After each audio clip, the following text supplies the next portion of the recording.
안녕하십니까. 고종원 TV를 운영하고 있는 고종원 한국자산관리연구원장 겸 한양대 부동산융합대학원 특임 교수입니다. 이번 시간은 단독주택 공시가격하고 이 토지 공시가격이 표준지 공시가격이라고 하죠. 발표가 됐습니다. 그래서 여기에 대해서 어느 정도 공시가격이 올랐고 또 앞으로 어떻게 변화할 것인가, 그리고 부동산 시장에 주는 영향력은 무엇일까, 그리고 우리는 어떤 대응 전략을 짜야 할까, 이 세 가지를 중심으로 강의를 진행할까 합니다. 우선 내년 또 단독주택 공시가격의 이제 산정 기준이 되는 표준 단독주택 공시가격이 올해보다 평균 17.36%, 그러니까 7% 정도 상승을 했습니다. 또 개별 공시지가 산정 기준이 되는 표준지라고 그러죠. 이 공시가격도 10.16%, 10% 올랐습니다. 그러니까 단독주택 공시가격은 이제 세금의 기준이 되기도 하는데 7% 평균 올랐다. 이 점이 중요하고요. 뭐 소수점 이하까지 기억하기가 힘들죠. 그래서 여러분 소수점 이하는 까지 구체적으로 아는 것보다 개별 공시지가는 10%, 그러니까 땅값이 10% 역대 두 번째 상승을 올랐거든요. 단독주택 가격은 그보다 작은 7%좀 올랐다라고 볼 수 있습니다. 그리고 이제 중요한 것은 지역별로 얼마나 올랐나, 용도별로 얼마나 올랐나, 이걸 살펴보는 게 굉장히 중요하죠.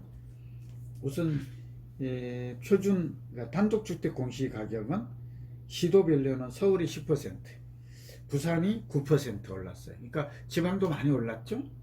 부산, 제주 8%, 제주도 꽤 많이 올랐거든요. 광주 7%, 강원도 3.4%, 춘천, 충북 4%, 충남이 더 올랐어요. 2%, 전북이 3.69%, 경북 3%, 경남 3%. 이런 지역들이 모두 올랐습니다. 눈에 띄는 것은 서울이 예상한 대로 가장 많이 올랐다. 그 다음에 부산이 9%, 제주 8%, 대구, 광주가 꽤 많이 올랐다. 이 아파트 가격과 연결이 있다는 걸 알 수 있죠. 그러니까 땅값이 오르면 집값이 오른다고 제가 말했잖아요. 부동산은 토지와 건물이고, 그래서 땅값 변화를 잘 우리는 면밀하게 관찰할 필요가 있어요. 점검을. 그러니까 땅값이 올랐다는 것은 집값이 올랐다는 걸 의미하고, 단독주택은 땅값이 오르면 더 많이 가격에서 차지하는 토지 가격 비율이 높으니까 그렇게 볼 수 있죠. 아파트도 토지와 건물로 구성되어 있으니까 땅값이 오른다는 것은 집값이 오를 확률이 높다. 그래서 제가 내년에 부동산 가격이 급락하지 않는다. 저도 부동산 가격이 좀 많이 내렸으면 좋겠지만, 이 전세값과 집값도 연결이 되어 있고, 전세값이 오르면 집값도 오르고, 땅값과 집값도 연결이 되어 있다. 우리는 이미 공부를 해서 알고 있잖아요. 그렇게 본다면 부동산 가격을 예측하는데도 땅값은 상당히 선결 조건이고 필수 과제다라는 점을 알 수가 있습니다.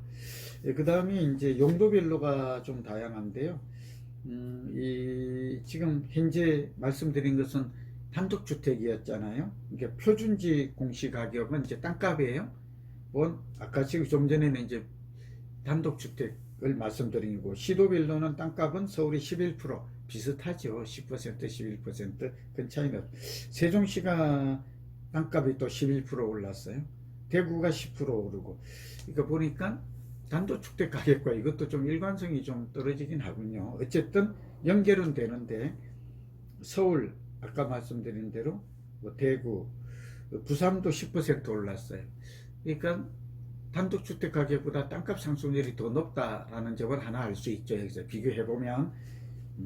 그 다음에 이제 용도별로가 중요한데, 주거용이 약 11% 올랐어요. 이거는 아마 아파트 가격도 많이 오르고 땅값이 주거용 중심으로 많이 올랐다라는 것을 알 수 있어요. 굉장히 의미 있는 거예요. 상업용이 9.6%, 주거용보다는 조금 적게 올랐죠. 농경지가 9.3%, 공업용지가 8%, 임야가 8% 올랐어요. 그러니까 지난 한 해 땅값은 주택 용지가 많이 올랐다, 상업 용지가 그 다음으로 올랐다, 농지와 임야도 꽤 높은 상승률을 보였다라는 라는 점을 알 수 있어요. 여기서 한 가지 우리가 공부한 것을 좀 응용을 하면, 주거지가 오르고 나면 그 다음에 상업용 부동산이 오른다고 했는데 지금 똑같은 비슷한 현상이 나타나고 있죠. 예, 그렇게 본다면 주거지 다음으로 상업용지, 그리고 이제 토지라고 하면 보통 우리는 상업용지보다는 농지나 임야를 말하고 있는데, 농지나 임야의 가격이 앞으로 좀 오를 가능성이 커졌다라는 점도 우리가 앞으로 벌어질 미래 예측 전망으로 볼 수가 있습니다. 여기서 우리가 이제 자산관리 대응 전략을 말씀드리면, 지금은 이제 부동산이 아파트에 관심이었는데 이제 단독주택이나 이렇게 토지를 기반으로 한 재건축도 이제 설명을 좀 드렸습니다만, 대지 지분이 넓거나 땅을 많이 가진 이런 부동산을 주목할 필요가 있겠다라는 점을 알 수 있고, 이제 주택시장이 과열됐기 때문에 상업용 부동산도 움직일 때가 되었다. 이미 거래가 많이 증가했다는 것은 설명을 드렸잖아요. 이런 점도 우리가 알 수 있고, 또 하나는 주거용, 상업용, 토지 이런 순서로 시중부동자금 또는 투자자의 관심이 이동할 수 있겠다. 그 전에도 설명드린 바가 있습니다만, 표준지, 그러니까 공시지가, 땅값의 변동률, 그리고 오늘 표준 단독주택, 땅이 비교적 넓은 단독주택 공시가격 변동을 통해서 지금까지 설명했던 내용들을 통계적으로 다시 확인할 수 있습니다. 그리고 이제 전략까지 말씀을 드렸고, 주거용, 상업용, 토지 여기에 대한 전략까지 관심이 이동하고, 그런 부동산이 앞으로 우리가 좀 관심을 갖고 접근해야 될 시장이 아닌가. 그리고 어쨌든 공시가격이 오르게 되면 굉장히 많은 변화, 세금이 좀, 조세 부담도 좀 늘어나죠. 세금이 좀 늘어나는 면도 있고, 여기 이제 우리가 공적 부담이라고 그러는데, 그런 점들도 앞으로 굉장히 변화가 상당히 많을 수가 있거든요. 그러니까 보유세라든지 종합부동산세도 늘어나고, 또 건강보험료, 각종 개발 부담금도 앞으로 좀 급증할 수 있다, 크게 늘어날 수 있다 라는 점도, 그러니까 토지 소유자의 부담이 늘어난다는 점이죠. 이런 점들도 토지를 많이 보유하고 있는 분들은 세 부담이 늘어난다는 점에서, 각종 부담이 늘어난다는 점에서 우리는 나름 또 대책을 세울 필요가 있을 것으로 보입니다. 또 하나는 이제 각종 정부의 공공개발이 이루어질 때 수용을 하잖아요. 아무래도 이제 토지가 수용되었을 때 수용 가격도 늘어날다. 국가가 신도시를 비롯해서 이제 도로라든지 공공 수용할 때 그 부담도 공시가격을 하나의 기준이 되고, 물론 실거래가 보상의 원칙이지만 감정가격도 늘어날 수 있다는 점에서 우리가 이를 미리 예측하고 대응 전략을 짜는 것이 좋을 것 같습니다.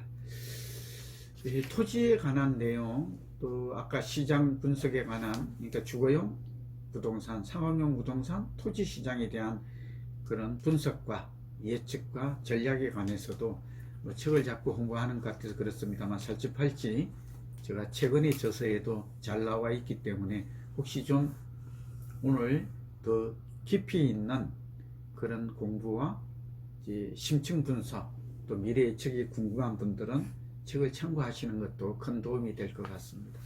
여러분 경청해 주셔서 고맙습니다. 감사합니다.